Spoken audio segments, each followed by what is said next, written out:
y 28 minutos y me da mucho gusto saludar esta mañana. Le agradezco que nos tome la llamada Mauro Leos. Él es director gerente del Grupo de Riesgo Soberano de Moody's Investor Service. ¿Cómo estás, Mauro? Buenos días, gracias por tomar la llamada. Buenos días, Rodrigo. Bueno, primero preguntarte, pues cómo va viendo Moody's justamente esta primera semana y un día después de que los mexicanos fuimos a las urnas y Andrés Manuel López Obrador ganó con una amplia mayoría la elección. ¿Qué vas viendo? Van bastante rápido, han hecho muchas declaraciones con respecto a temas de gasolinas. ¿Cómo se ve desde la óptica de Moody's?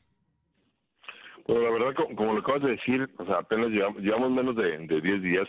Tal vez lo que más ha llamado la atención a nuestra perspectiva es el hecho de cuál ha sido la reacción de los mercados. Uno de las inquietudes que teníamos era cómo se podrían mover los mercados financieros en general, en particular el tipo de cambio ante el resultado. No era una sorpresa. Así le indicaba todo que Andrés Manuel López Obrador iba a ser electo, pero la forma en la cual lo hizo fue algo que superó cualquier expectativa. Entonces, este es un hecho importante, la reacción de los mercados, porque esto podría haber sido una complicación adicional que hasta ahorita no se ha presentado. Por el otro lado, lo que tú mencionas, yo que todos estamos atentos a cuáles son las señales que han estado saliendo ahorita y en qué medida los pronunciamientos de campaña se pudieran convertir eventualmente en políticas. Entonces, el tema energético es uno de particular importancia, como tú lo dices, y gasolina y todo lo que corresponde a Pemex. Entonces, ahorita por lo pronto lo que estamos haciendo, al igual que todos, es monitorear, tratar de entender mejor y empezar a armar lo que podría venir hacia adelante, que conforme se acerque el 1 de diciembre se debe ir aclarando más. Por supuesto.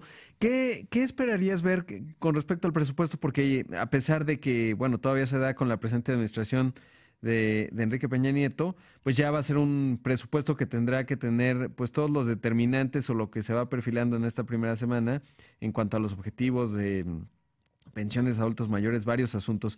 ¿Qué es lo que estarán observando ustedes en Moody's a propósito de ese presupuesto? Bueno, lo que es el punto de partida para nosotros del presupuesto es el dato agregado, ¿no? En cuánto va a ser el déficit que se va a reportar.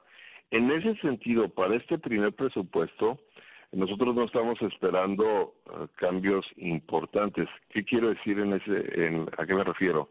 A un déficit moderado, bajo, más o menos en línea con lo que se había venido observando hasta ahorita.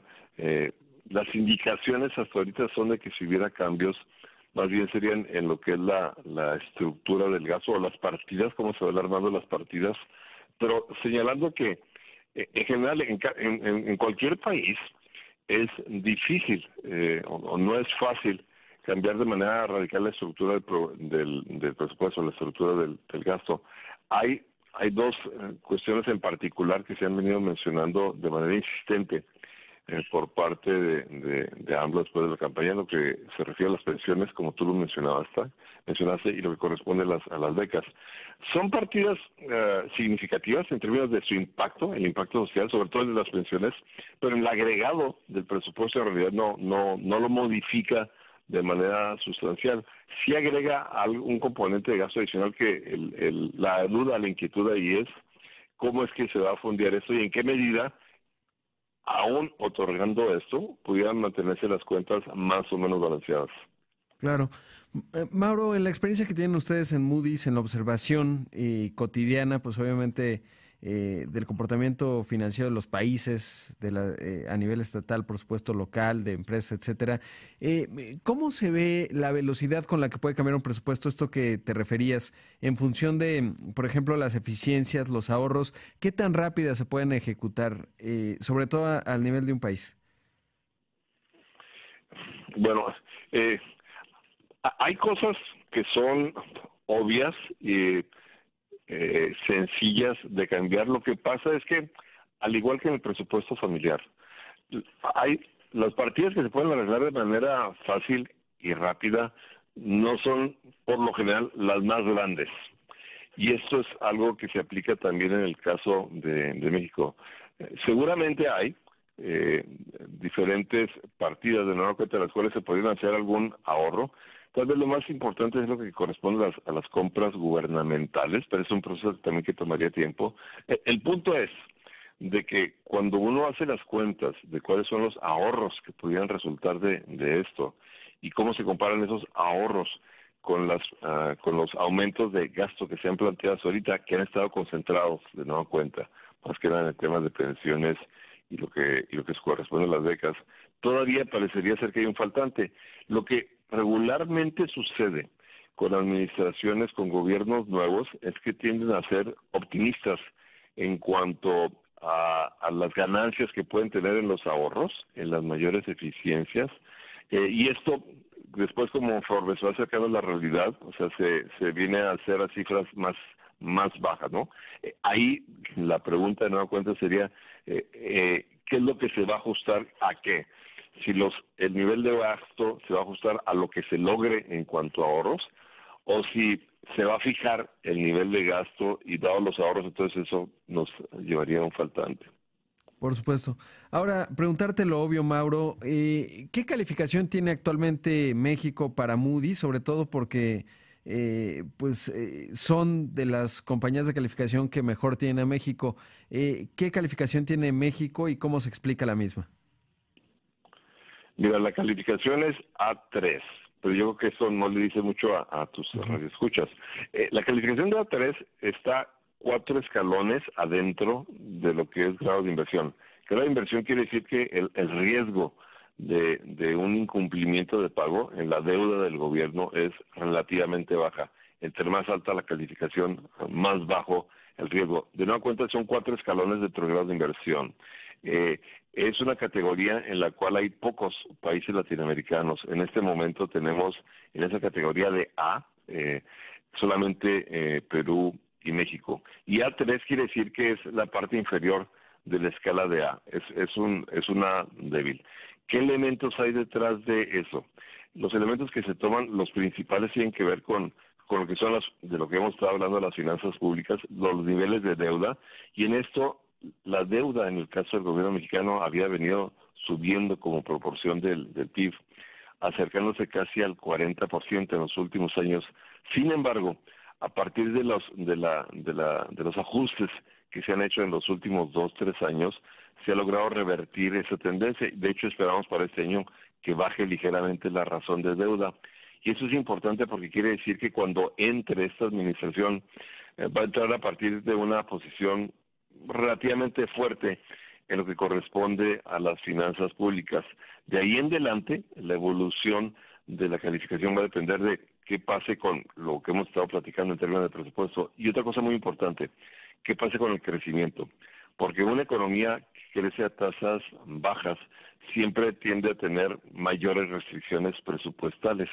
Entonces, ese es el otro elemento tal vez del rompecabezas de hablo. ¿En qué medida va a poder generar un ambiente de confianza, vamos a ponerlo así, en lo que corresponde a los inversionistas, a las empresas? Porque la inversión al final de cuentas es lo que mueve el crecimiento.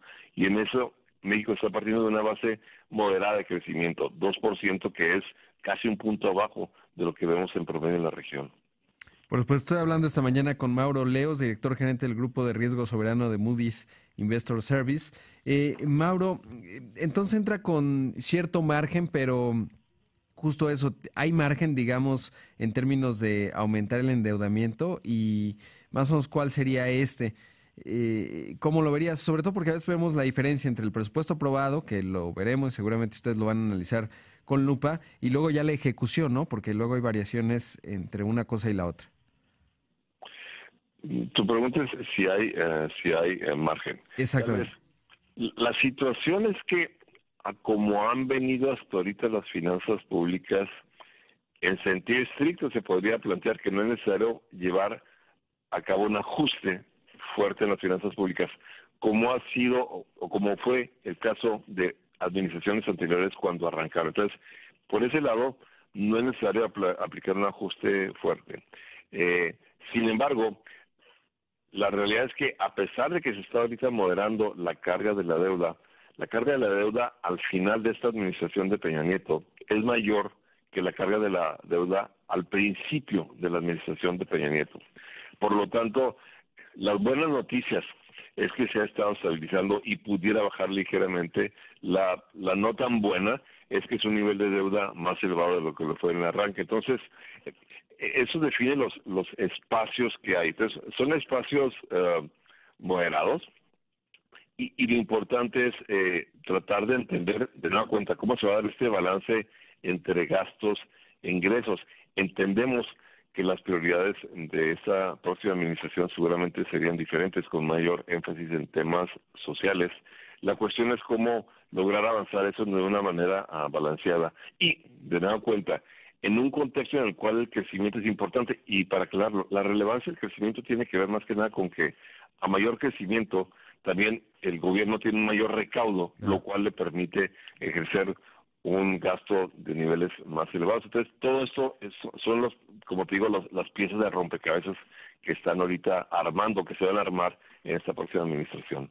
Y supongo que otra pieza del rompecabezas importante, que ahí sí no la controla necesariamente México al 100%, es el Telecán. ¿Cómo se va ponderando los escenarios del Telecán en función justamente de la calificación de México y el devenir de la próxima administración? López Obrador ha reconocido que el Telecán es un elemento importante dentro de que es la estrategia económica de México. Lo que hemos estado viendo desde hace rato es de que en gran medida el rumbo de Telecán ha estado determinado hasta ahorita por las posiciones del gobierno norteamericano y en particular del presidente Trump. Y eso es lo que hasta ahorita ha influenciado de manera determinante el avance de las negociaciones y eventualmente su resultado final.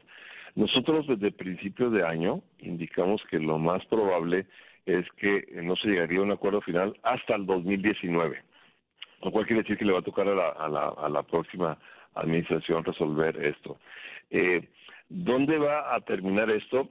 De lo que sabemos por nuestra relación, nuestro contacto con los gobiernos, es por parte de Canadá y Estados Unidos existe la clara intención de llegar a un acuerdo final. Claro, obviamente las posiciones de cada país son diferentes, pero se puede lograr avance.